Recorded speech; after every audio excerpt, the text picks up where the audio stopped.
Perfecting the grip. Hi, I'm Ken Martin, PGA member and golf program instructor here at Keiser University's College of Golf. If you haven't done so yet, be sure to click the subscribe button down below. So, perfecting your grip. Grips are as unique as people. However, there's a couple real important components to the grip that you should be aware of. Number one is how you actually hold the golf club in your hand.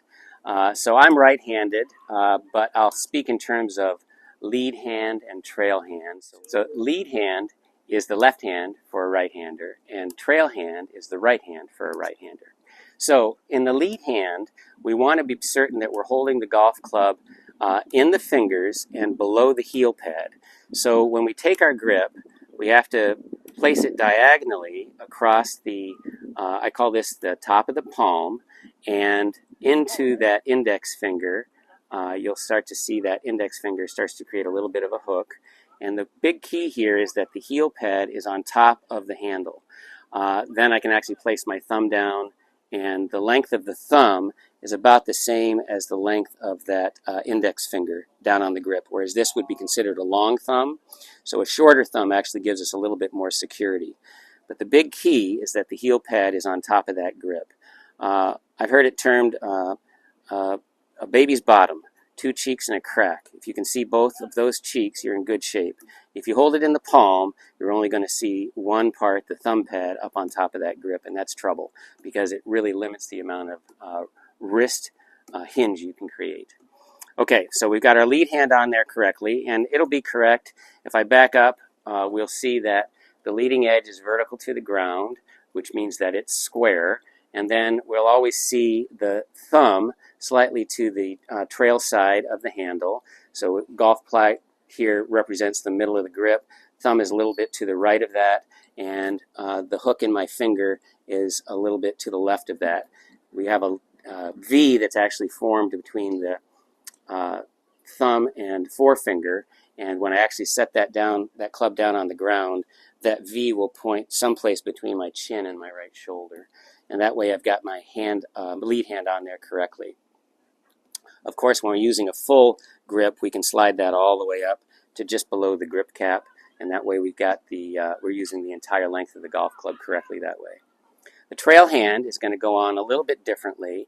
It goes on also in the fingers, and we found it best to just use the middle two fingers and make certain that top of the palm is above the handle, so that we are definitely holding the club in the fingers. That gives us the entire palm of that trail hand to be able to bring down on top of the lead hand thumb.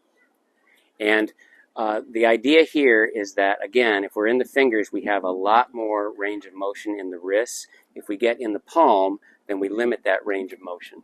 That's why most people use palm grips when they putt and or chip, because we don't really want to create a lot of hinge.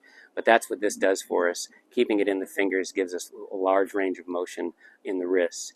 So what I'm using here is actually called an overlapping grip, also known as the Varden grip, because he was the one that made it most popular. We have options. We can also use a 10-finger grip, where all 10 fingers are on the golf club, and we can also do an interlocking grip, where we interlock the lead index finger with the trail pinky. So that's a matter of preference and comfort. I've used all 3 grips in my life, and I'm currently using the Varden overlap grip.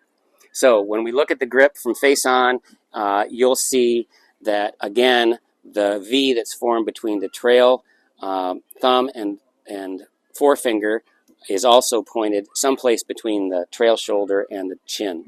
So basically, those two hands are on there in a relationship that they're matching, so that when this golf club is swinging, the hands will work in unison. That's a real important piece of the puzzle. Now, the grip is the #1 influence on the direction the club face is looking during impact, and that's all happening very quickly. So one way that you can tell if you actually have your hands on there neutral, if you want to have a square club face going through impact, is to do this little pulling drill. So I'll show you what that means. I'm going to actually start with my neutral grip, and I'm going to have Will go ahead and pull on that handle. And you'll notice that the forearms basically stay in the exact same positions that they were. So if we let that relax, and then I give the club to Will and he pulls, there's no change in the direction of the forearms. Now if I go to a real strong grip, so I rotate my hands this way, so you can see the two bones in the forearms, they start to get crossed, and now I have Will do the same thing, pulling. That pulls the twist out of my arms, and that immediately closes the club face.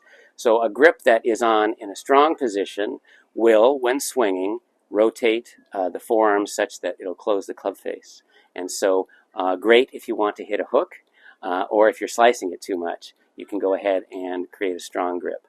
If we go the other way, if I go weak, so rotate hands both counterclockwise, and Will pulls, then what happens there is that the twist is pulled out of my forearms and the face opens. So with a weak grip, then at high speed, the forearms will twist so that the golf club face is open. So you can use your grip to actually control your ball flight, and that's the easiest way to control your ball flight. If the ball's hooking too much, then rotate the hands a little bit weaker.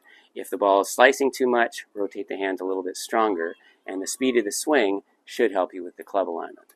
So that's a way to perfect your grip.